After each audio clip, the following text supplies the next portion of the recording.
Saya termasuk insyaallah yang mendukung majelis semacam ini, ya. Dan inilah ajaran Islam yang sesungguhnya, bukti dengan amal. Kalau hanya sekedar pidato, ngajar tanpa ada bukti dengan amal, maka itu tidak ada manfaat. Maka para ulama mengatakan lisanul hal afsah min lisanil maqal. Keteladanan itu lebih fasih dari sekedar ucapan. Rasul itu yang dilihat bukan hanya sekedar ucapan beliau, yang didengar bukan ucapan beliau saja, tapi mereka ngikut Nabi karena melihat keteladanan. Sebagaimana tadi ayat yang dibacakan oleh Qori, laqad kana lakum fi rasulillahi iswatun hasanah wa fi qiraah uswatun hasanah. Jadi ini majlis luar biasa, majlis yang membuktikan ajaran Nabi dengan amal. Nah, ini saya mengajak juga kita, kalau tidak mampu memberikan manfaat lewat ilmu, lewat lisan, masih ada pintu lainnya untuk beramal lewat berbagi kasih sayang. Dan salah satunya majlis duka ini. Mudah-mudahan ini manfaatnya tersebar, ya, sampai di Maluku Utara, sampai di Maluku, bahkan bisa mungkin sampai ke wilayah Indonesia Timur secara keseluruhan. Amin ya rabbal alamin. Tema yang diangkat terkait keteladanan Rasulullah dari aspek cinta dan kasih sayang. Mungkin saya simpulkan seperti itu. Bahasa Al-Quran cinta itu disebut dengan al-mawaddah yang pertama. Wa min ayatihi an khalaqa lakum min anfusikum azwaja litaskunu ilaiha wa ja'ala bainakum mawaddah wa rahmah inna fi zalika la ayatin liqaumin yatafakkarun.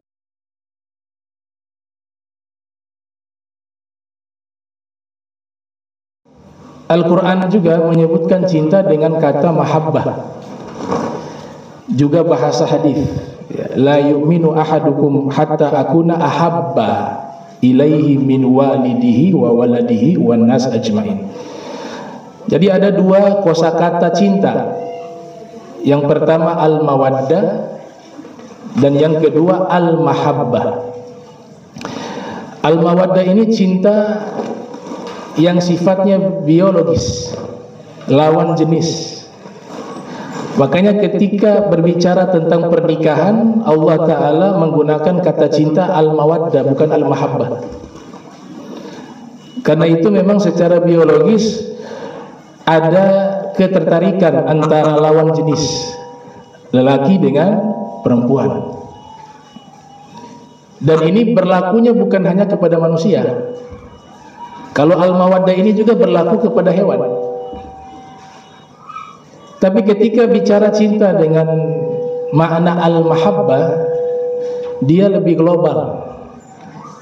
Cintanya orang tua kepada anak, al-mahabbah. Cintanya Nabi Muhammad kepada umatnya, al-mahabbah. Cintanya kita kepada Nabi Muhammad, al-mahabbah. Cintanya kita sesama kaum muslimin, al-mahabbah. Nah, itu perbedaan al-mawaddah dengan al-mahabbah. Kita sering dengar ketika ada orang menikah, selalu kita doakan, ya, semoga rumah tangganya sakinah, mawaddah, warahmah. Sakinah artinya ketenangan, mawaddah artinya cinta. Ternyata ada yang lebih tinggi dari cinta, sekedar cinta yang berasaskan biologis. Lebih tinggi dari itu al-mahabbah. Dan lebih tinggi lagi dari al-mahabbah adalah ar-rahmah. Orang yang berumah tangga sampai usia 60 tahun, 70 tahun, 80 tahun masih bersama, ini sudah bukan dorongan al-mawaddah. Al-mawaddah sudah tidak ada, karena secara fisik sudah berubah. Yang waktu awal menikah masih muda, suami tampan, istri cantik. Tapi ketika berjalannya waktu, usia bertambah 70 tahun, 80 tahun, itu sudah tidak berbicara fisik, tapi berbicara apa? Kasih sayang. Maka ar-rahmah itu letaknya paling di belakang, karena dia puncak daripada fase mawaddah, mahabbah, dan ar-rahmah. Nah, ini kita berbicara rahmat luas maknanya. Rahmat yang paling terbesar adalah rahmatullah yang pertama, rahmatnya Allah subhanahu wa ta'ala. Kita sering membaca di 113 surat 113 surat di dalam Al-Quran. Surat di dalam Al-Quran ada 114. Hanya ada satu surat yang dihukumi makruh membaca Bismillahirrahmanirrahim, surat Baro'ah atau surat At-Taubah. Selebihnya disunahkan kita memulai dengan mengucapkan, dengan menyebut nama Allah yang Maha Pengasih lagi Maha Penyayang. Ini rahmat yang paling terbesar. Jadi kalau kita mau mengukur kasih sayang terbesar yang ada di alam jagat raya ini adalah kasih sayangnya Allah kepada makhluknya. Ini yang paling tertinggi. Sehingga Nabi mendidik kita selalu mengulang-ulang kalimat ini agar tertanam bahwa Allah itu Maha Pengasih, Maha Penyayang. Setiap kali kita melakukan perbuatan baik dianjurkan membaca basmalah. Semua perbuatan baik. Dan ini hadis, dia tersebar di kitab induk 9 hadis. Bukan hanya 6 tapi 9 kitab hadis. Kullu amrin dzibalin la yubda'u fihi bi bismillahirrahmanirrahim fahuwa aqta. Setiap perkara yang baik yang tidak diawali dengan membaca bismillahirrahmanirrahim maka dia terputus. Fir riwayah abtar, fir riwayah azam. Apa hikmah sehingga kita dianjurkan membaca basmalah setiap kali melakukan kebaikan? Agar kita memahami rahmat Allah itu begitu besar dan kita ambil rahmat Allah untuk kita sebarkan kepada makhluk Allah. Itu yang disebut dengan dawamu basmalah. Dan basmalah ini khususiyah. Di dalam Al-Quran Allah Ta'ala wahyukan kepada Nabi Sulaiman, innahu min Sulaimana wa innahu bismillahirrahmanirrahim. Sesungguhnya dia dari Sulaiman dan sesungguhnya bismillahirrahmanirrahim Allah berikan khusus kepada Nabi Sulaiman, tapi tidak menggunakan bahasa Arab. Karena Nabi Sulaiman tidak la yatakallam bil lughah al-arabiyyah, tidak berbicara menggunakan bahasa Arab. Orang pertama yang berbicara menggunakan bahasa Arab di kalangan para nabi itu Nabi Ismail alaihissalam. Kemudian bahasa Arab yang fase ini punah diteruskan oleh Nabi Muhammad sallallahu alaihi wasallam, beliau yang menyampaikan bahasa Arab dengan fasih. Di dalam hadis riwayat At-Tabrani, Imam Tabrani lahir tahun 260 Hijriah, wafat 360 Hijriah. Hadis dari Buraidah. Buraidah mengatakan Rasul bersabda bahwa sesungguhnya unzilat aliyya ayah lam tanzil ala nabiyyin ba'da Sulaimana ghairi bismillahirrahmanirrahim. Telah diturunkan kepada saya satu ayat yang tidak pernah Allah turunkan kepada nabi manapun terkecuali kepada Nabi Sulaiman.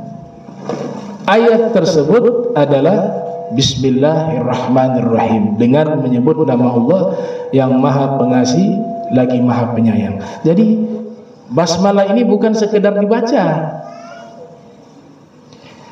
Kita tidak merasakan rasanya agama ini karena kita sering hanya sekedar membaca. Kalaupun mengadakan acara seremonial, tapi nilainya kita tidak ambil. Semua kegiatan keagamaan itu baik, pasti ada kebaikan, pasti fadl, mulia. Tapi kita harus melangkah ke tahap yang lebih jauh, afdal, ambil yang lebih afdal, bukan sekedar hadir, bukan sekedar baca teks-teks agama kita, tapi juga kita berusaha mengamalkan, berusaha menanamkan di dalam hati. Oleh sebab itu Syekh Ibrahim Bajuri, salah satu ulama besar Mesir, ahli fikih, beliau menulis kitab Hasyiah Bajuri. Ada kitab syarah beliau terhadap kitab Asy-Syama'il Al-Muhammadiyah yang ditulis oleh Al-Imam Tirmidzi yang lahir 209 Hijriah, wafat 279 Hijriah, berjudul Al-Mawahib Al-Laduniyah ala Syarhi Asy-Syama'il Al-Muhammadiyah. Di situ beliau mengutip pendapat ulama. Qala al-ulama yanbaghi likulli syari'in fi fannin ay yatakallama 'ala al-basmalah bi tarafin yunasibu al-fanna al-masyru'a fihi. Selayaknya setiap orang yang memulai di dalam penulisan kitabnya atau di dalam ceramahnya, dia harus memulai dengan uraian kajian basmalah di seluruh bidang ilmu. Saya punya semacam disertasi penulisan ilmiah menguraikan basmalah dari semua fan ilmu agama yang mu'tabarah. Basmalah dalam ilmu kalam seperti apa? Basmalah dalam kajian ilmu fikih seperti apa? Basmalah dalam kajian ilmu hadis seperti apa? Basmalah dalam kajian ilmu tafsir seperti apa? Basmalah dalam kajian ilmu nahwu seperti apa? Basmalah dalam kajian ilmu sorof seperti apa? Basmalah dalam kajian ilmu badi' seperti apa? Basmalah dalam kajian ilmu arud seperti apa? Basmalah dalam kajian ilmu ma'ani seperti apa? Dan seterusnya. Jadi satu kitab. Dan itu luar biasa. Hanya dengan basmalah saja bisa merubah kita yang tadinya orang yang kurang baik menjadi orang yang soleh. Nah, ini perlu satu pemahaman khusus terkait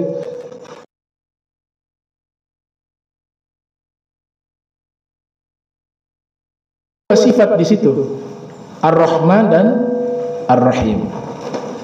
Ar-Rahman ini menurut para ahlul kalam artinya al-mun'imu bi jala'ilin ni'am. Artinya Allah memberikan nikmat yang besar kepada seluruh makhluknya. Sehingga sebagian ahli kalam mengatakan kalau bicara sifat Allah Ar-Rahman, itu kasih sayang Allah bukan hanya kepada orang yang beriman, tapi kepada orang yang kafir sekalipun dengan sifat Ar-Rahmannya Allah, Allah berikan kebaikan kepada mereka.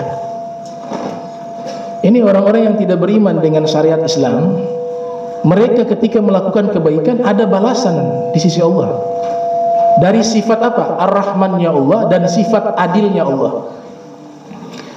Tapi Allah balasnya tidak di akhirat. Bagi mereka Allah balas khusus kepada mereka berkali lipat kebaikan dan dibayar kontan di dunia. Tapi kalau kebaikan yang kita lakukan orang-orang yang beriman, Allah balas di dua tempat. Di dunia dibalas dan juga di akhirat. Itulah yang namanya Ar-Rahim. Sehingga ulama membagi Ar-Rahman untuk seluruh manusia dan makhluk, tapi kalau Ar-Rahim hanya khusus kasih sayang Allah, Allah berikan kepada orang yang beriman. Wa kana bil mu'minina rahima. Dan Allah kepada orang beriman rahima, kasih sayang. Sebagian juga ulama mengatakan min ahlul kalam, makna Ar-Rahim al-mun'imu bi daqaiqin ni'am. Ar-Rahim Allah memberikan nikmat tambahan. Kalau Ar-Rahman nikmat yang pokok, Ar-Rahim nikmat tambahan. Contoh,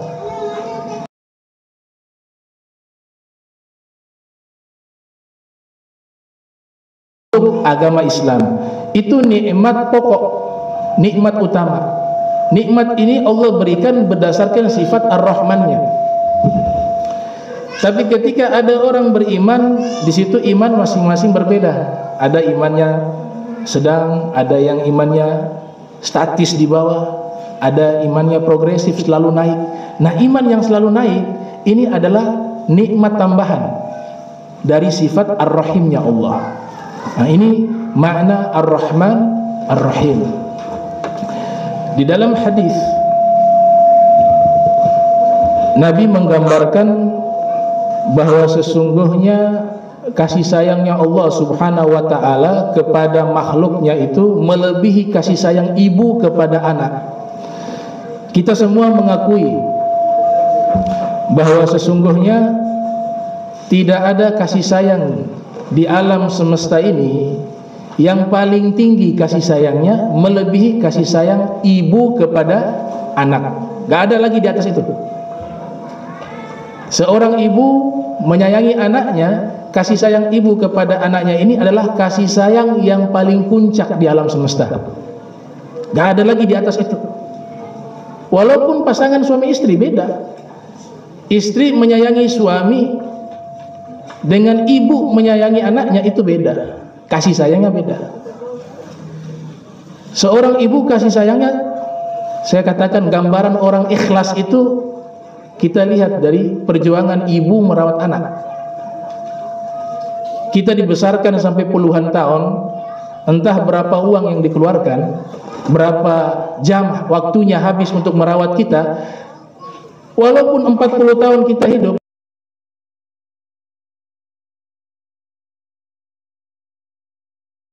kebaikan yang dilakukan oleh seorang ibu kepada anak tidak pernah diingat. Dia tidak pernah ingat berapa banyak pengorbanan uang yang keluar di waktu merawat seorang anak. Dilupakan.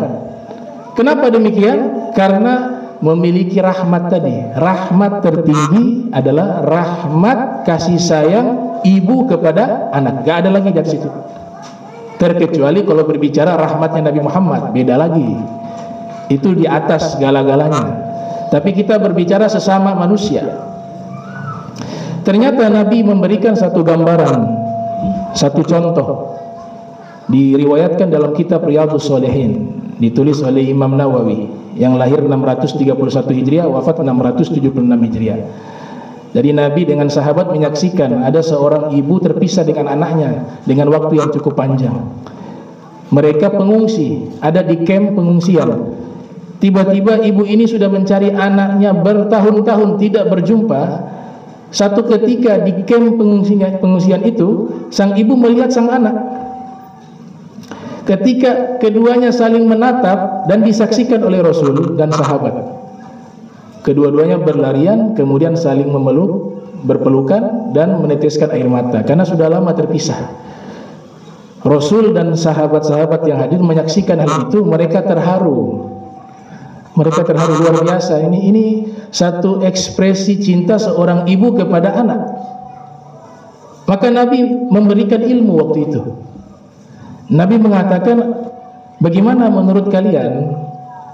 Apakah masuk di akal jika ibu ini yang sayang sekali kepada anaknya dan sudah terpisah lama, baru berjumpa saat ini juga dia mengangkat, menggendong anaknya dan melemparkan ke dalam api?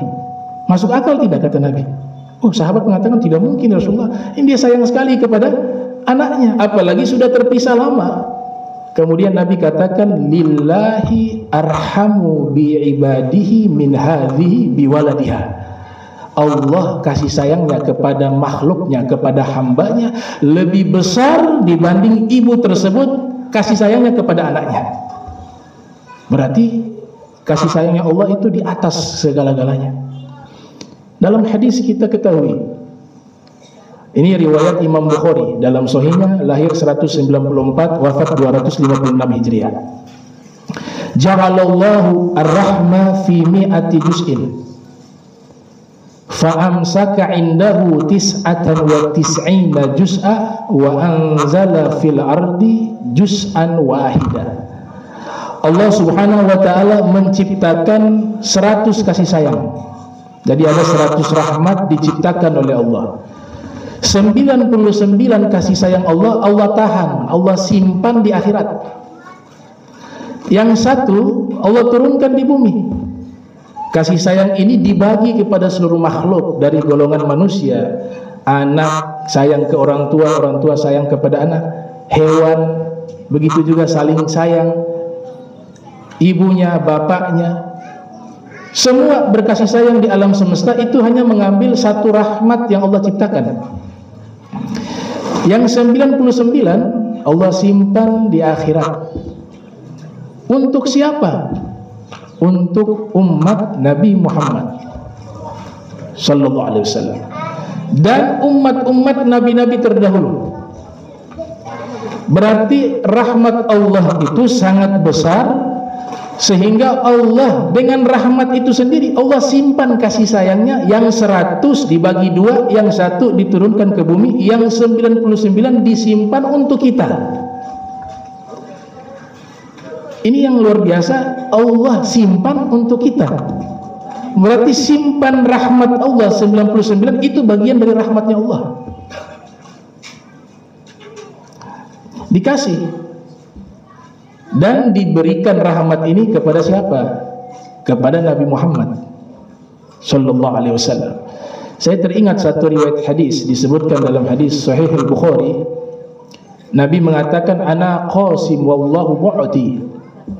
Saya yang membagikan rahmat dan anugerah Allah, kata Nabi, dan Allah telah berikan kepada saya.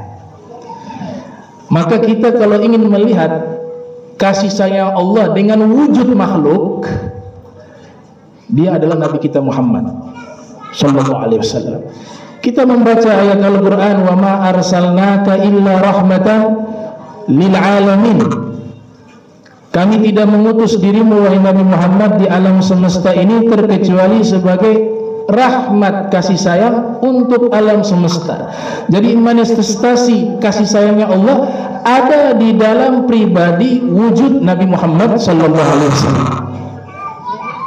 Di sini ulama beda pendapat. Ini rahmatnya Nabi, syariatnya Nabi, ini Allah berikan kepada siapa? Golongan siapa? Apakah hanya kepada golongan manusia saja?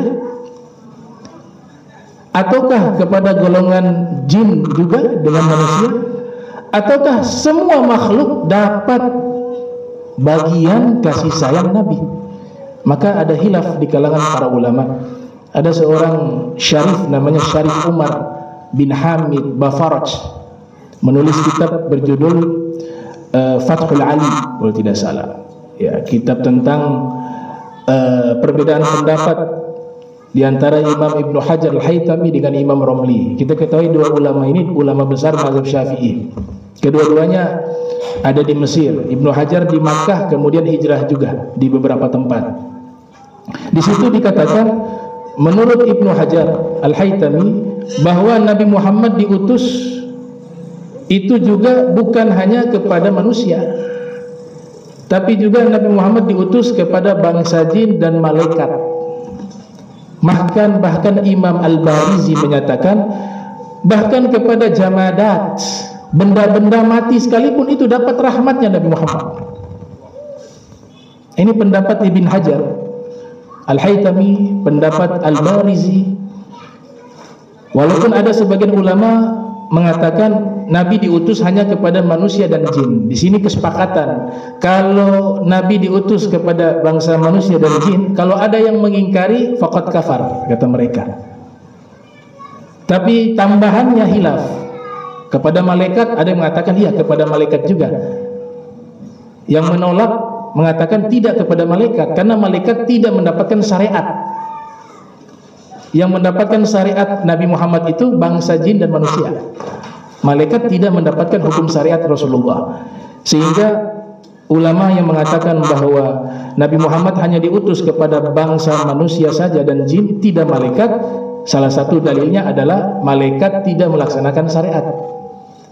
Ini pendapat Imam Romli, anak dengan ayah. Juga pendapat daripada Al-Imam Abu Ja'far Ibnu Jarir At-Tabari yang lahir 224 Hijriah, wafat 310 Hijriah. Juga pendapat Ibnul Munziri.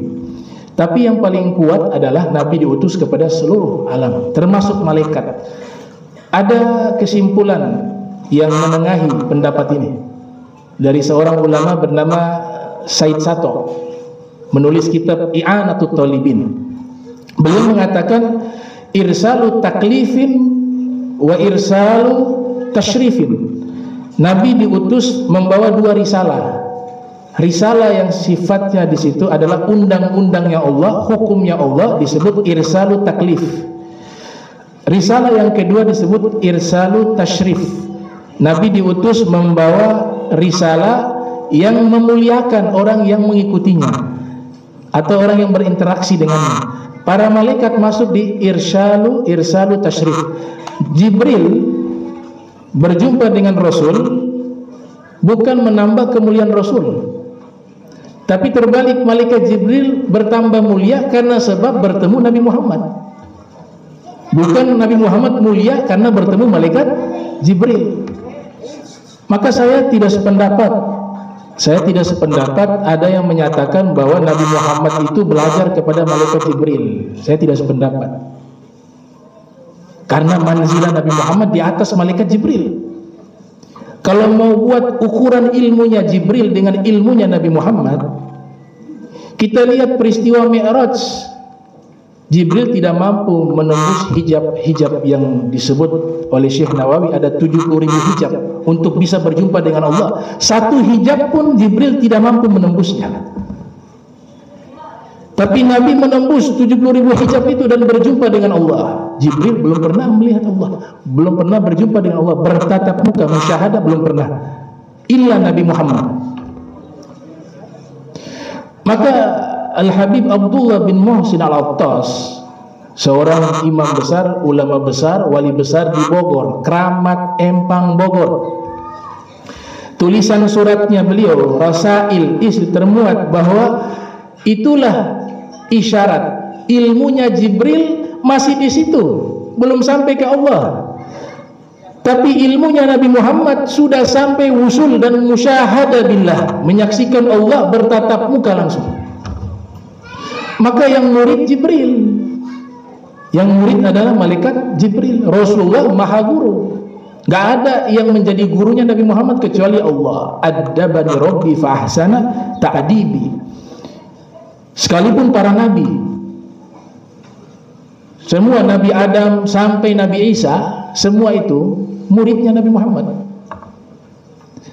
Atau kita ambil riwayat jumlah para nabi, para rasul keseluruhan 124.000 orang. Riwayat dari Abi Dzar Al-Ghifari, dikutip oleh Syekh Muhammad Amin An-Naqsyabandi dalam kitab Tanwirul Qulub.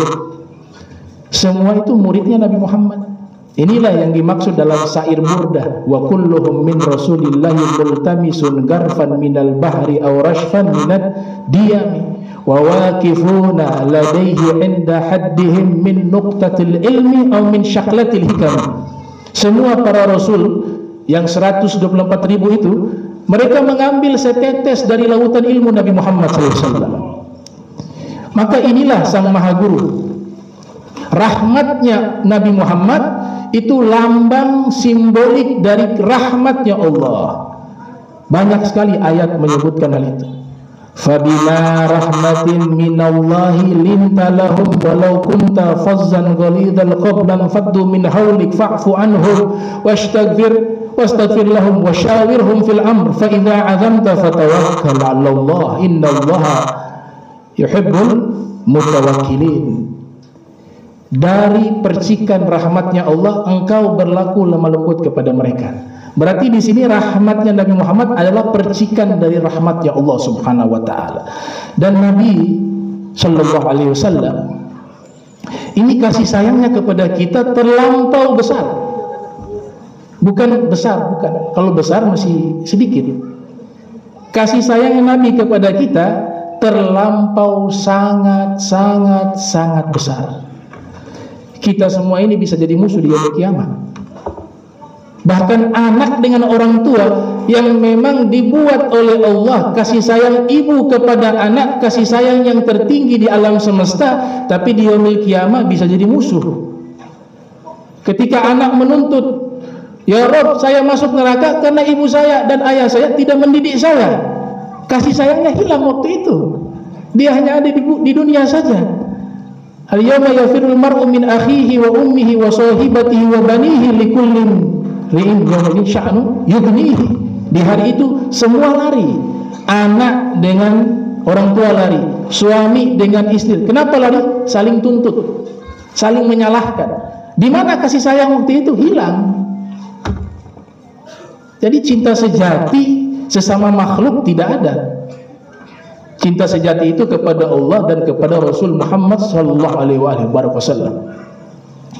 Tapi waktu itu yang masih perhatian kepada kita masih cinta kepada kita, masih sayang kepada kita, satu-satunya makhluk yaitu Nabi kita Muhammad sallallahu alaihi wasallam. Maka tidak salah ketika Nabi katakan la yu'minu ahadukum hatta akuna ahabba ilaihi min walidihi wa waladihi wan nas ajma'in, atau kama qala Rasul sallallahu alaihi wasallam.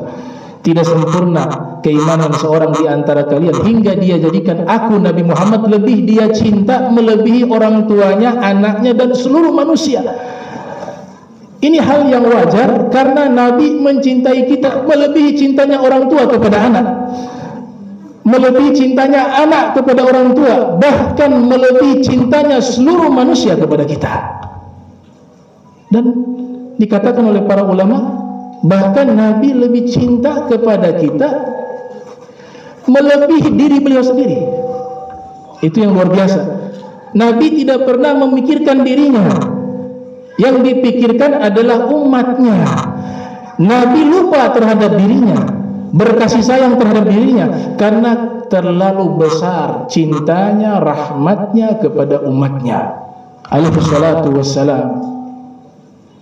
Ini dikatakan di dalam riwayat sahih, Nabi membaca Al-Quran, membacanya dengan hafalan, karena Al-Quran itu menyatu dengan darah dan dagingnya Nabi Muhammad. Al-Quran itu tidak mulia kalau tidak lewat lisan Nabi Muhammad. Kalau Allah ilhamkan kepada, misalnya Allah ilhamkan, Allah wahyukan Al-Quran kepada tokoh-tokoh ahli filsafat yang terkemuka di zaman dulu, Sokrates, Plato, Aristoteles, ya, walaupun ini ada khilaf mereka apakah minal anbiya atau minal hukama, golongan para nabi atau ahli hikmah, ataukah hanya sekedar tokoh filsafat, masih terjadi perbedaan, khususnya Aristoteles. Tapi seandainya diwahyukan Al-Quran kepada mereka dan magom mereka bukan magomnya Nabi Muhammad, maka Al-Quran tidak bisa menjadi kitab suci. Al-Quran itu bisa menjadi kitab suci selain kalamullah, tapi karena juga diterjemahkan lewat lisan suci Nabi Muhammad sallallahu alaihi wasallam. Makanya Al-Quran menjadi kitab yang paling suci karena diwahyukan kepada makhluk yang paling suci, Nabi yang paling suci, manusia yang hatinya paling suci, manusia yang akalnya paling suci, manusia yang fisiknya paling suci, manusia yang sejarah hidupnya paling suci, yaitu Nabi kita Muhammad sallallahu alaihi wasallam. Maka Rasul membaca Al-Quran sampai di ayat ucapannya Nabi Ibrahim, Rabbi innahunna adlalna katsiran minan nas faman tabi'ani fa innahu minni. Menangis Rasul membaca firman tersebut. Nabi Ibrahim mengatakan, wahai Allah, ini berhala-berhala sudah menyesatkan banyak manusia. Siapa yang ikut saya, dia golongan saya. Yang tidak ikut, dia bukan golongan saya. Nabi menangis. Baca juga di ayat berikutnya sampai di pada ayat yang dimana di situ ucapannya Nabi Isa, in tu'adzibhum fa innahum ibaduk wa in taghfir lahum fa innaka antal azizul hakim. Ya Allah, ini umatku, kata Nabi Isa, kalau kau mau azab mereka silakan azab, kalau mereka menyimpang silakan azab, karena mereka itu hambamu, kata Nabi Isa dalam Al-Quran. Tapi kalau kau mau mengampuni mereka, itu haknya engkau, engkau maha perkasa lagi maha bijaksana. Rasul menangis dan mengatakan, Allahumma ummati ummati, ya Allah tolong umatku, tolong umatku. Kalau Nabi Muhammad beda, sebisa mungkin Nabi Muhammad mengatakan, ya Rabb, saya tidak mau masuk surga kalau masih ada satu orang dari umatku berada dalam neraka.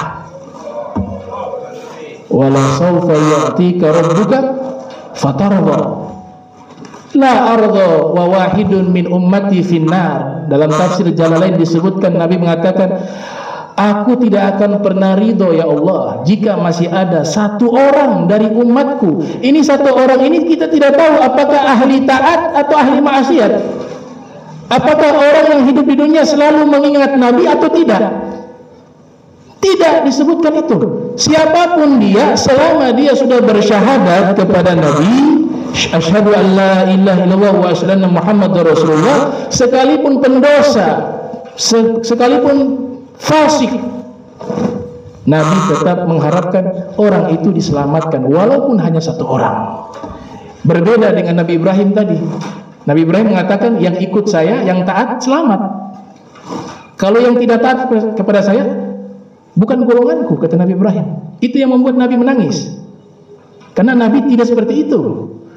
Nabi punya kasih sayang, semua umatnya harus selamat. Bahkan seluruh manusia, ini cita-cita Nabi tertinggi, seluruh manusia dan bangsa jin, semuanya Nabi punya harapan untuk selamatkan mereka semuanya masuk ke dalam surga, sekalipun iblis.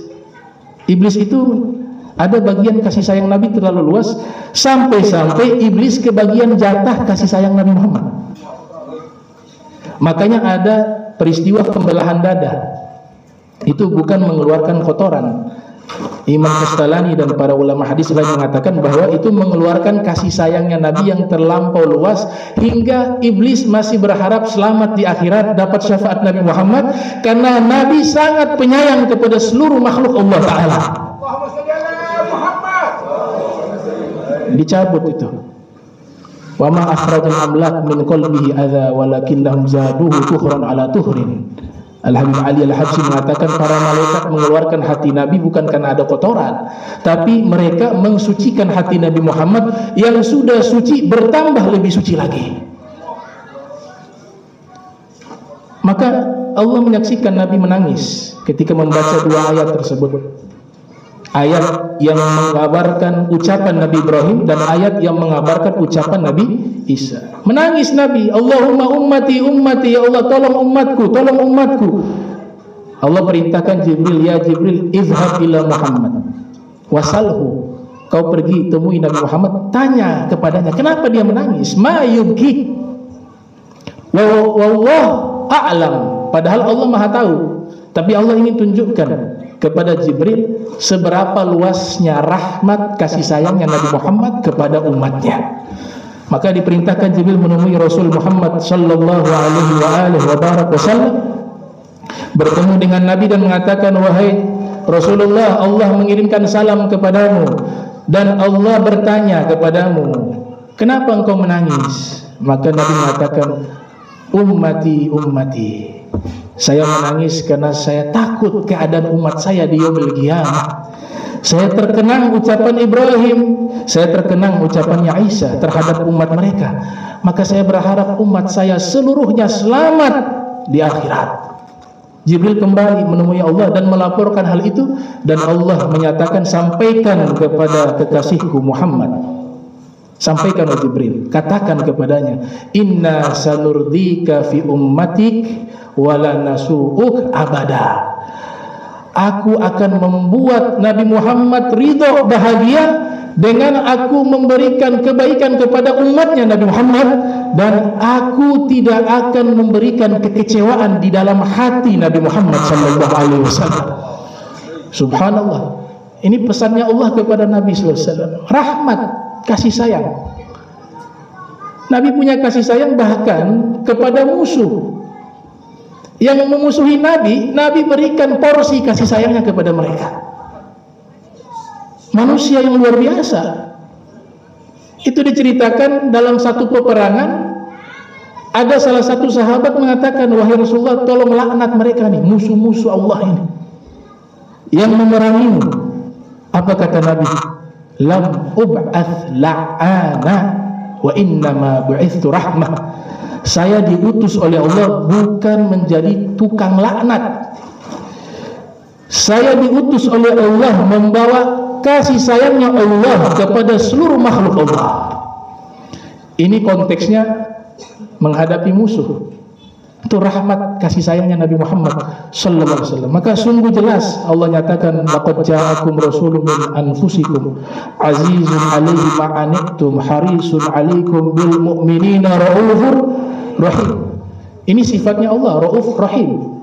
Allah gandengkan sifat Allah kepada sifat Nabi Muhammad, karena memang simbol dari kasih sayangnya Allah itu ada di dalam pribadi Nabi Muhammad sallallahu alaihi wasallam. Ada satu analogi yang menarik. Ini termaktub dalam kitab Sahih. Nabi katakan begini di hadapan umatnya, "Mathali wa mathalukum." Perumpamaan diriku dengan kalian wahai umatku, kamathali rajulin auqada nara. Bagaikan seorang laki-laki yang sedang membakar kayu bakar. Nabi umpamakan begitu. Kemudian ketika api itu sudah menyala, faja'ala janadib wal farash yaqa'na fiha. Muncul laron. Laron itu kalau lihat cahaya kan ngumpul. Tapi dia ini laron tidak tahu di bawah ini cahayanya dari api. Kalau jatuh bisa mati terbakar, kata Nabi. Maka lelaki tersebut yang membakar kayu bakar itu melihat ada laron, ada belalang yang mendekati api, dan mereka tidak tahu itu bahaya. Maka lelaki tersebut berusaha menjauhkan itu laron dan belalang jangan sampai jatuh ke dalam api. Kemudian Nabi katakan, saya itu seperti lelaki tersebut. Saya menarik baju kalian seerat-eratnya untuk menjauhkan kalian dari api neraka, tapi kalian sendiri yang berlepas diri dari tangan saya. Kullu ummati yadkhuluna al-jannata illa man aba. Setiap umatku masuk ke dalam surga kecuali yang tidak mau masuk ke dalam surga. Qalu wa man ya'ba ya Rasulullah. Siapa yang tidak mau masuk surga ya Rasulullah? Qala Nabi, man ata'ani dakhalal jannah wa man 'asani faqad aba. Yang taat kepadaku dia masuk surga. Yang bermaksiat kepadaku dia yang tidak mau masuk ke dalam surga. Jadi orang yang masuk neraka itu dia pilihan dia pengen masuk neraka. Kalau mau masuk surga bantu Nabi.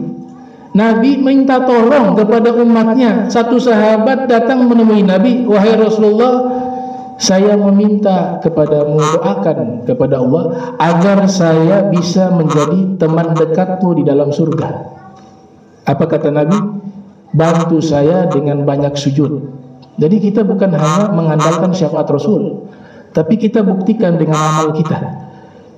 Berikan di hadapan wajah Nabi ketika melihat kita. Nabi lihat kita, Nabi tersenyum. Berikan itu kepada Nabi Muhammad. Bashir wajhan nabiyikum bisolih a'malikum. Berikanlah senyuman di wajah Nabi kalian dengan amal baik kalian, kata Al-Habib Ali Al-Habsyi. Ini rahmat kasih sayangnya Nabi Muhammad. Ibadur Rahman alladzina yamshuna 'alal ardi hauna wa idza khatabahumul jahiluna qalu salama. Kemudian orang-orang yang ingin melanjutkan kasih sayang Allah lewat Nabi Muhammad, mereka disebut orang-orang mukmin yang menerapkan akhlak Rasul Muhammad, terutama sesuai tema menyebarkan cinta dan kasih sayang. Ada satu kitab berjudul Syajaratul Ma'arif wal Ahwal wa Salihul Aqwal wal A'mal, karya Izzuddin bin Abdissalam, Sultanul Ulama fi zamanih. Beliau kutip satu hadis di situ. Takhallaqu bi akhlaqillah. Wahai orang beriman, kalian berakhlaklah dengan akhlaknya Allah. Apa maknanya berakhlak dengan akhlaknya Allah? Dibagi oleh beliau dan juga Syekh Husain bin Muhammad Az-Zailani dalam kitabnya Al-Mafatih fi Syarh Al-Masabih menyatakan sifat indahnya Allah kita harus ambil. Tidak boleh semua sifat Allah kita terapkan, gak bisa. Karena ada sifat yang khusus hanya dimiliki Allah, makhluk tidak berhak mengambil sifat itu. Seperti contoh Al-Mutakabbir. Al-Mutakabbir itu artinya Allah maha besar. Kalau bahasa makhluk maha sombong. Kalau ke makhluk, ini sifatnya Allah. Tapi Allah layak memiliki sifat itu. Allah Al-Khaliq. Tapi sifat ini tidak layak dimiliki oleh makhluk. Kalau makhluk memiliki sifat sombong, disebut oleh Allah dia sudah merampas sifatku. wa qadhaftuhu fin nari wala ubali, maka aku akan campakkan dia ke dalam neraka dan aku tidak peduli dengan keadaannya, kata Allah Ta'ala. Kenapa? Itu sifat khususnya Allah, gak boleh diambil. Sombong, merasa suci dan seterusnya, itu sifatnya Allah. Tapi kita bisa ambil sifat-sifat jamalnya Allah, sifat indahnya Allah. Allah Maha Pemaaf, kita ambil sifat itu, jadi orang yang pemaaf. Allah yang maha dermawan, kita ambil sifat itu, sifat dermawan. Allah yang maha pengasih, kita ambil sifat itu, kita terapkan dalam hidup, kasih sayang dan seterusnya. Itu disebut dengan sifat jamalnya Allah, sifat indahnya Allah Subhanahu wa Ta'ala. Dan orang ketika berkasih sayang kepada sesama makhluk, di waktu yang sama Allah juga mencurahkan kasih sayangnya kepada orang yang memberikan kasih sayang kepada makhluknya. Ini hadis terkenal ya. Ulama hadis mengatakan kalau di Al-Quran basmalahnya Bismillahirrahmanirrahim, itu di Al-Quran, dengan menyebut nama Allah yang maha pengasih lagi maha penyayang. Tapi basmalahnya hadis adalah Ar-Rahimuna yarhamu ar-Rahman tabaraka wa ta'ala irhamu man fil ard yarhamkum man fis sama. Orang-orang yang berkasih sayang disayang oleh Sang Maha Penyayang Allah Ta'ala.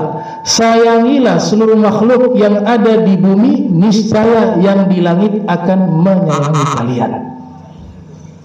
Jadi orang yang kasih sayang kepada sesama makhluk, bukan hanya manusia, bahkan dalam syariat kita diajarkan kasih sayang bahkan kepada hewan, bahkan bukan hewan sekalipun, kepada lingkungan. Ada konsep an-nazafatu minal iman, kebersihan sebagian daripada iman. Itu sebenarnya maknanya menjaga lingkungan agar bersih. Berikan rahmat kepada lingkungan, kepada pohon, kepada alam, kepada udara. Semuanya diberikan porsi kasih sayang. Itulah esensi ajaran Islam yang sebenarnya. Kembali kepada makna rahmah, kasih sayang. Ada satu hadis. Ini hadis bisanadin hasan, riwayatnya Hasan. Diriwayatkan oleh Hasan, dari kakeknya Hasan. Kakeknya Hasan bersabda, "Inna ahsanal hasan al-khuluqul hasan." Akhlak yang paling terbaik, perbuatan yang paling terbaik adalah akhlak yang baik. Di antara akhlak yang baik dan bagian daripada akhlak yang tertinggi, kata Imam Zahabi dalam kitab beliau Al-Kabair, bahwa yang paling tertinggi adalah akhlak rahmah wal mahabbah, kasih sayang dan cinta. Ini hadis riwayat dari Hasan. Semuanya namanya Hasan. Diriwayatkan oleh Hasan dari kakeknya Hasan. Hasan yang pertama itu Hasan bin Sahal. Hasan bin Sahal mendapatkan hadis ini dari Hasan bin Dinar. Hasan bin Dinar mendapatkan hadis ini daripada Hasan al-Basri. Hasan al-Basri mendapatkan hadis ini dari Imam Hasan bin Ali. Imam Hasan bin Ali mendapatkan hadis ini dari kakeknya, sebaik-baiknya orang yang penyayang dan pencinta Nabi Muhammad sallallahu alaihi wasallam. Inna ahsanal hasan al-khuluqul hasan. Dan amalan-amalan semacam inilah yang paling cepat mendatangkan kasih sayang Allah dan kasih sayang Rasul. Kita kenal satu tokoh, mungkin hampir semua mengenalinya. Ini tokoh hidup di zaman Nabi tapi tidak pernah bertemu dengan Nabi. Dia beriman kepada Nabi dan sangat mencintai Nabi. Namanya Uwais Al-Qarani. Uwais Al-Qarani sebaliknya, Allah memperkenalkan Uwais Al-Qarani kepada Nabi Muhammad. Kalau Nabi Muhammad, kita mengenal Nabi Muhammad ya hal yang biasa. Memang Nabi Muhammad layak dikenal. Tapi yang luar biasa, ini Uwais Al-Qarani, Allah yang memperkenalkan dirinya kepada Nabi Muhammad sallallahu alaihi wasallam. Apa amalannya? Kasih sayang. Dia punya kasih sayang kepada umat, kepada makhluk, itu sangat luar biasa. Dia tinggalnya di Yaman, Nabi di kota Madinah Al-Munawwarah. Tapi Nabi selalu menceritakan, ini ada orang laki-laki namanya Uwais Al-Qarani, dia pemimpin tabi'in. Dia dianggap orang gila di kampungnya. Kalau dia datang tidak ada yang menyambut kedatangannya. Kalau dia pergi tidak ada yang mencarinya. Kalau dia meninggal tidak ada yang mengantarkan jenazahnya. Dia tidak terkenal di bumi, tapi dia terkenal di langit. Apa salah satu amalan utamanya? Rahmat. Ia orang fakir miskin, orang susah. Kalau cari makan pergi ke tempat sampah. Saking miskinnya, untuk makan saja harus mencari makanan di tempat sampah. Kata Nabi, nanti di yaumil kiamah dia berikan syafaat kepada 2 suku besar bangsa Arab. Entah berapa ribu, berapa ratus ribu, entah berapa juta kalau berjalannya zaman dan waktu. Dia sendiri, kata Nabi, memberikan syafaat kepada 2 suku besar bangsa Arab. Dia dari Murad, Qoran, dari Yaman. Lapar, pergi ke tempat sampah. Ada di zaman itu pembuangan tempat sampah, roti-roti bekas dibuang di situ. Diambil itu roti bekas karena halal ya. Yang sudah dibuang di tempat sampah hukumnya sudah menjadi halal. Tidak haram lagi karena sudah dibuang. Tapi yang masih ada, misalnya ini pohon ditanam, ada buahnya di luar ya, di luar pagar. Ada mazhab lain mengatakan kalau sudah masuk ke publik halal. Tapi mazhab orang-orang yang waro haram. Bertetangga, tetangga sebelah punya pohon mangga, buahnya masuk ke halaman tetangga sebelah. Memang di mazhab yang lain halal, karena sudah masuk ke wilayah rumah sebelah. Tapi untuk mazhab ahli waro, orang yang hati-hati dengan hukum, mereka tetap mengatakan haram. Karena yang berhak yang punya bibit, yang nanam, yang ada di rumah tersebut, mereka yang memiliki, maka wajib untuk kita minta izin. Jangan sembarangan diambil haknya orang. Ya, saya teringat Nabi Isa punya kisah. Waktu lewat di satu kuburan, dia lihat ada seorang laki-laki di dalam kuburan itu hanya duduk diam. Padahal di kuburan kita tahu hanya ada 2, ada raudhah min raudhatil jannah, ada hufratun min hufarin niran, taman surga dan jurang neraka, lubang neraka. Tapi orang ini taman surga tidak, jurang neraka, lubang neraka juga tidak, hanya duduk diam. Sedangkan Nabi Isa diizinkan oleh Allah bisa melihat alam kubur. Dia saksikan ada yang diberikan nikmat, ada yang diberikan azab. Tapi tidak ada manzilah baina manzilatain, enggak ada. Tempat ketiga dari 2 tempat itu tidak ada. Dia hanya diam. Nabi Isa doa, ya Rabb, tolong hidupkan orang yang di kuburan itu. Saya ingin bertanya tentang apa yang dia lakukan sehingga dia tidak dapat taman surga dan juga tidak mendapatkan azab di lubang neraka. Maka Allah hidupkan dia. Ketika orang ini hidup, ditanya oleh Nabi Isa, kamu punya perbuatan apa ini? Kok tidak dapat nikmat juga tidak diazab? Ini aneh. Karena setahu saya Allah perintahkan dan informasikan kepada kami para nabi bahwa tempat itu hanya 2, dikubur dan di akhirat hanya 2. Kalau dikubur taman surga dan lubang neraka. Kalau di akhirat surga dan neraka. Tidak ada tempat ketiga. Maka orang ini mengatakan saya sebenarnya berada di taman surga. Nabi Isa bertanya, sudah berapa lama kau di dalam kuburan ini? Sudah sekitar 200 tahun, ratusan tahun yang lalu saya hidup. Saya meninggal ratusan tahun yang lalu. Terus kenapa engkau tidak masuk menikmati taman surga? Kata ini orang soleh, dia orang soleh, ahli ibadah, ahli taat. Dia katakan, coba kau lihat wahai Nabi Isa di pintu tuh. Itu pintu taman surga itu dalam kubur. Dia lihat Nabi Isa betul ada pintu taman surga. Tapi gagang pintunya itu ketutup, dihalangi oleh satu batang kayu kecil sehingga tidak bisa dibuka. Maka Nabi Isa bertanya, itu apa itu yang menghalangi? Dia cerita, dulu saya punya tempat ibadah khusus, di situ saya habiskan waktu ibadah kepada Allah. Tiba-tiba ada orang kampung, sahabat saya, kawan saya, mengundang saya makan di rumahnya. Maka saya datang ke rumah. Selesai saya makan, dihidangkan itu makanan daging. Selesai makan, biasa ada daging yang ada di sela-sela gigi. Saya mau membuka nih daging yang ada di sela gigi saya ini. Saya cari itu kayu kecil, tidak ada. Akhirnya saya keluar rumahnya, di jalan saya lihat ada pohon yang ada di halaman rumah seseorang, pohonnya menjulur ke jalan. Maka saya ambil itu ranting satu ranting pohon kecil itu saya ambil untuk mengeluarkan daging yang ada di sela-sela gigi saya. Selesai saya membuang, ya, melepaskan daging, saya buang itu kayu. Tidak lama saya meninggal dunia di dalam kubur. Karena saya melakukan banyak amal baik, tempat saya di surga sebenarnya, taman surga. Pintu surga sudah datang tuh, taman surga. Saya mau buka, tahu-tahu ranting yang tadi saya gunakan menusuk gigi itu, dia datang dan menutup pintu tersebut sehingga tidak bisa terbuka. Kenapa? Karena dia mengambil haknya orang tanpa izin.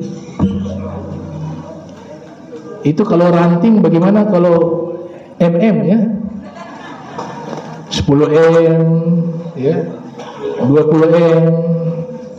Satu ranting yang haram diambil hak bukan haknya, jadi satu masalah di akhirat. Di dalam kubur itu menjadi masalah.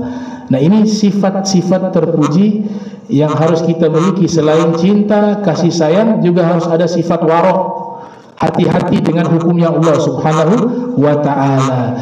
Dan terakhir, mungkin saya tutup, Nabi pernah menyatakan dalam hadis, timbangan amal di yaumil qiyamah, namanya kan mizanul amal. Imam Ghazali punya kitab judulnya Mizanul Amal, timbangan amal. Ini ulama besar, lahir 450 Hijriah, wafat 505 Hijriah. Disebutkan bahwa yang paling besar amalan yang membuat timbangan amal baik menjadi sangat berat, paling berat kata Nabi apa? Husnul khuluq, akhlak yang baik. Semua amalan punya hasanat, punya kebaikan, tapi akhlak yang baik itu salah satu amalan yang paling memberatkan timbangan amal baik di yaumil qiyamah. Ma min syai'in afqal fil mizani yaumal qiyamah min husnil khuluq, wa inna sahibal husnil khuluq la yablughu bihi darajatas shaim al-ghaim. Tidak ada sesuatu yang paling memberatkan timbangan amal di hari kiamat seperti akhlak yang baik, kata Nabi. Orang yang memiliki akhlak yang baik, dia akan mencapai derajat orang yang ahli sujud dan ahli puasa. Jadi akhlak ini jadi poin penting. Dan orang kalau mau selamat hidup di dunia maupun di akhirat, salah satunya adalah akhlak. Imam Ghazali mengatakan akhlak itu hayatun rasikhatun fin nafsi tasduru anha al-af'alu bisuhulatin wa yusrin min ghairi hajatin ila fikrin wa rawiyah. Akhlak itu keadaan jiwa seseorang yang nanti muncul dari dalam jiwanya perbuatan-perbuatan yang baik kalau akhlak yang baik, perbuatan buruk kalau akhlak yang buruk. Itu muncul perbuatan secara spontan tanpa ada berpikir dan rencana, dan dilakukan dengan mudah. Itu namanya akhlak. Berarti akhlak ini watak. Akhlak secara bahasa menurut ahli lugah Fairuz Abadi dari kata khuluqun mufrad, akhlak jamak. Artinya ad-din, agama, at-tabi'ah, tabiat, muru'ah, menjaga kehormatan diri, as-sajiyah, perangai, kemudian al-adah, adat, kebiasaan. Itu secara bahasa arti daripada khuluqun, akhlak jamak, khuluqun mufrad. Jadi kalau ada orang punya watak dermawan, kita lihat guru kita Al-Habib Abu Bakar bin Hasan Al-Attas, Profesor Dr. Al-Habib Abu Bakar bin Hasan Al-Attas. Itu kami ditugaskan juga menulis biografi beliau. Nanti mungkin dicetak beberapa waktu ke depan, mulai dari beliau kecil sampai di masa sekarang. Nah, saya termasuk tim yang menulis biografi ataupun manhaj dakwah dari Abu Al-Habib Abu Bakar, dan di Makassar nanti. Di situ ada beberapa kutipan. Sifat sosialnya Abu Al-Habib Abu Bakar itu bukan baru. Memang sejak dari kecil dan itu menjadi watak. Kalau sudah menjadi watak dan adab, baru disebut akhlak. Kalau zaman pemilu begini kan orang dermawan banyak, apalagi yang calon-calon, iya kan, sumbang sana sini, sana sini, sana sini, iya kan, tahlilan hadir, ya, sampai dikatakan semut tahlilan pun hadir.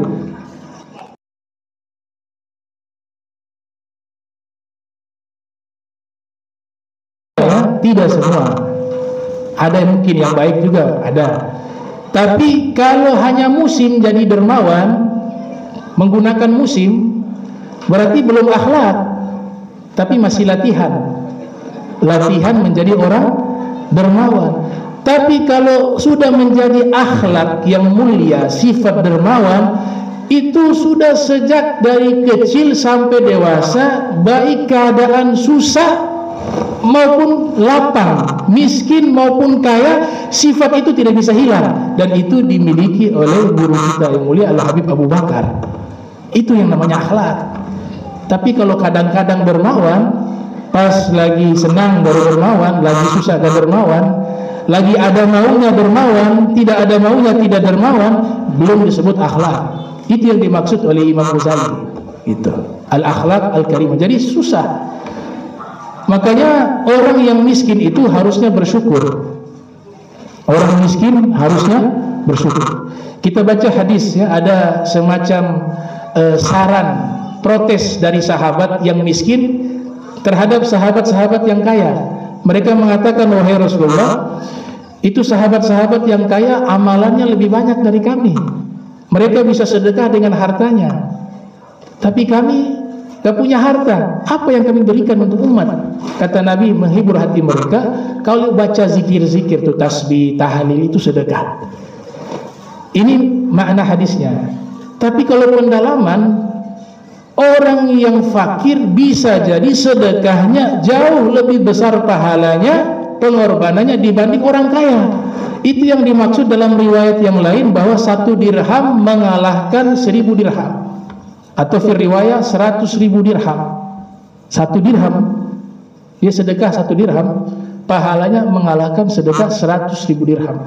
Nah, ini amalan ini khusus orang miskin.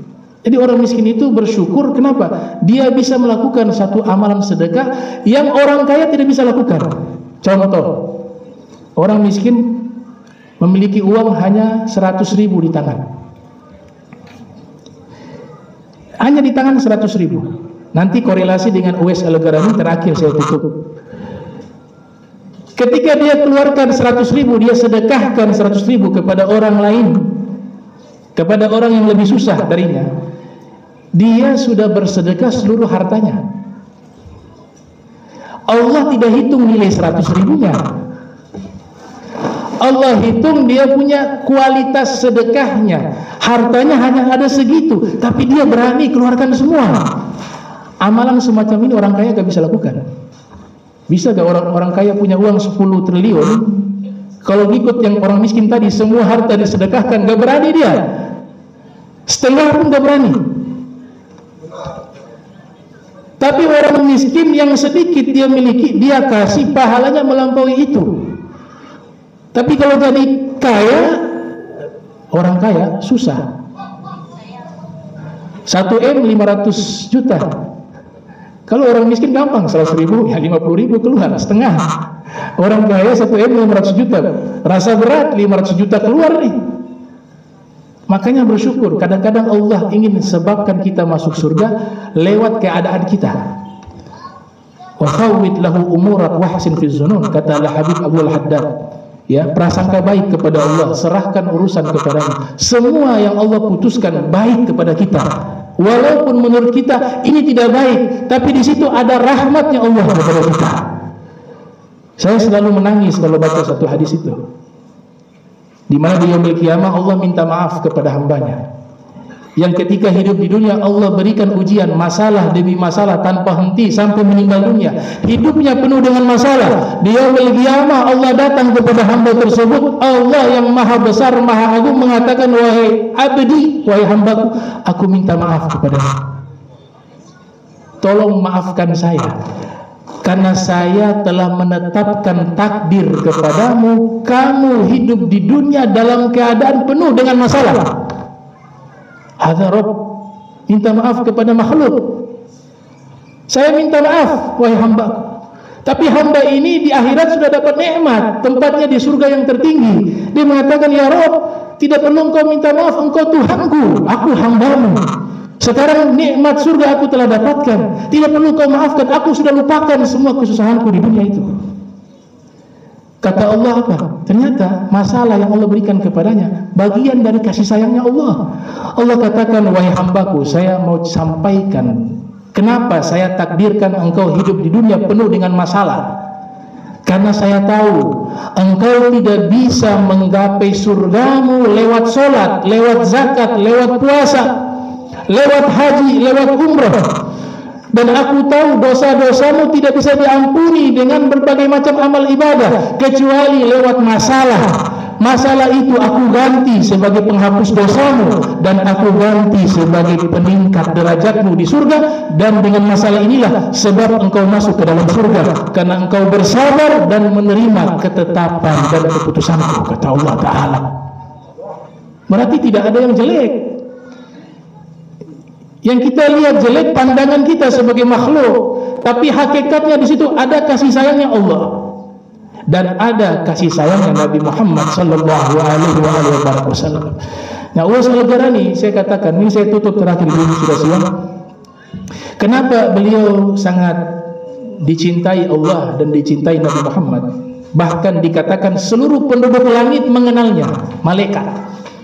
Masyhur fi ahli sama wa mastur fi ahli ard. Terkenal di langit tapi tidak terkenal di bumi.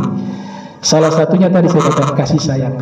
Dia kalau mengambil makanan di tempat sampah, di situ ada anjing. Ada anjing. Dia berbicara dengan anjing. Kita tahu anjing ini hewan najis, mughalladha dalam mazhab Syafi'i dan beberapa mazhab lainnya. Tapi dia menghormati dengan sifat rahmat. Dia mengatakan, wahai anjing, kita ini sama-sama mulia. Saya belum berani mengatakan saya lebih mulia daripadamu. Kemuliaan itu bisa terlihat nanti di akhirat. Kalau saya masuk ke dalam surga, berarti saya lebih mulia darimu, karena kau berubah menjadi tanah. Hewan kan Allah rubah jadi tanah di yaumil qiyamah. Tapi kalau seandainya aku terpeleset di jembatan Sirat dan masuk ke dalam neraka, maka engkau lebih mulia dariku, karena aku diazab oleh Allah dalam neraka dan engkau menjadi tanah. Tapi ketika di dunia, aku belum berani mengatakan aku manusia lebih mulia daripada wahai anjing. Maka sekarang kita bagi roti ini. Jadi ada roti persis di hadapannya itu, hanya ada satu potong itu. Dan anjing juga ada, pengen makan juga roti itu. Dia mengatakan, wahai anjing, kita bagi dua saja. Ini sebagian milikmu, sebagian milikku. Setelah itu Uwais Al-Qarani bagi tiga rotinya. Roti yang diambil dari tempat sampah, dia masih memikirkan saudara-saudara saya yang belum makan, yang fakir miskin, mereka juga harus makan roti ini. Padahal dia sendiri lagi susah. Dia bagi tiga. Satu bagian untuk dia makan, satunya dia sedekahkan kepada fuqara wal masakin, bagian ketiga dia berikan kepada ibunya yang ada di rumahnya. Itu amalan dilakukan setiap saat, padahal dia susah. Dari salah satu amalan semacam ini, karena sifat kasih sayang, maka Allah menyayanginya, Nabi Muhammad menyayanginya, malaikat menyayanginya, dan diberikan dia satu maqam sayyidut tabi'in, kata Rasul, pemimpin para tabi'in di zamannya, kata Nabi Muhammad, dan memberikan syafaat di yaumil qiyamah kepada dua suku besar bangsa Arab yang hidup mulai dari zamannya sampai zaman akhir nanti. Mudah-mudahan Allah Ta'ala berikan kita sifat rahmah, sifat mawaddah. Bismillahirrahmanirrahim. Alhamdulillahirabbil alamin. Allahumma shalli wa sallim ala sayyidina Muhammadin wa sayyidina Muhammad. Allahumma jam'ana hadha jam'an marhuma wa tafarraqana ba'da tafarruqan ma'suma wa la tajal minna wa la minna syai'an mahruma. Subhanaka wa bihamdika asyhadu an la ilaha illa anta astaghfiruka wa atubu ilaik. Wa sallallahu sayyidina Muhammadin wa ala alihi wa sahbihi wa baraka sallam wa la minkum. Kita tutup dengan kalimat tauhid. Afdalu ma qultu ana wa nabiyyuna min qabli la ilaha illallah.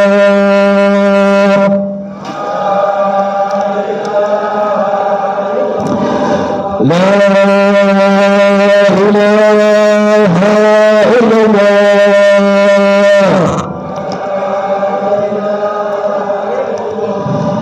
لا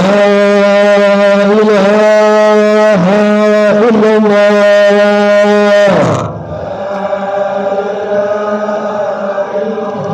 محمد رسول الله صلى الله عليه وسلم كلمته عليها الأحياء وعليها الأمور وعليها العيش إن شاء الله تعالى من العاملين وصلى الله سيدنا محمد وعلى آله وصحبه وسلم في كل لحظة عددا عدد خلقه وعند نفسه وزنة عرشه ومدار كلماته والحمد لله رب العالمين والسلام عليكم ورحمة الله وبركاته.